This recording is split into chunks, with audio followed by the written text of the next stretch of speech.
Veteran Salute is sponsored by the DeVaughn James Injury Lawyers. A Marine from Rose Hill joined the service when he graduated high school. As Gwen Bevel and photojournalist Nick Kiefer show us, the pilot would then find his way to Vietnam. That's right, and retired Major Paul Montague would stay in the jungle for a very long time as a prisoner of war. Marine Paul Montague says they flew right into an ambush. It had so much gunfire that it looked like Christmas, the little sparkly lights on Christmas trees. When he was first shot down, Montague says he wasn't sure if he was dead or alive.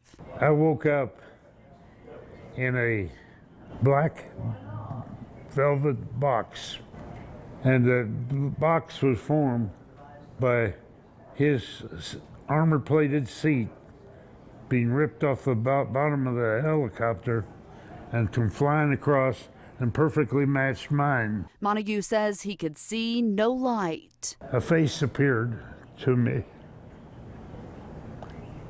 I'd never seen that face before, but I knew it. That face told me, don't worry, it's going to be okay. I believed him. Montague's wife received a telegram her husband was killed in action. She and their children would then mourn him at his funeral. She didn't invite me to the ceremony.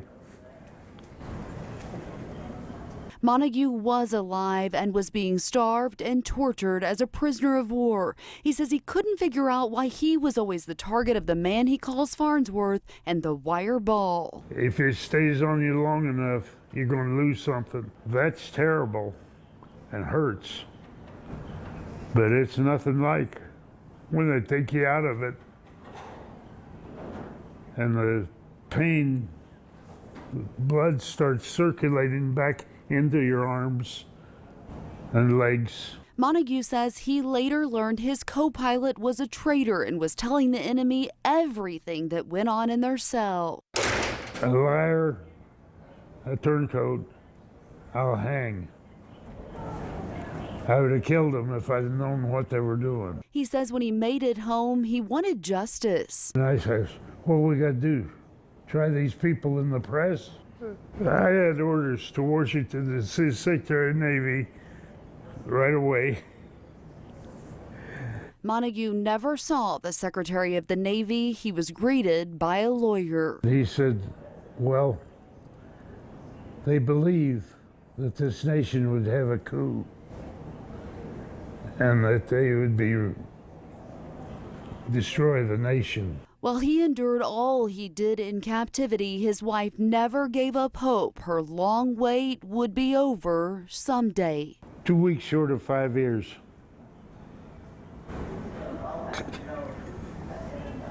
His children would finally get word Daddy was coming home, and he remembers well what it was like to see the love of his life again. You've lost the most valuable thing in the world, and then you have it. Montague was on the last plane load of POWs to leave the skies of Vietnam.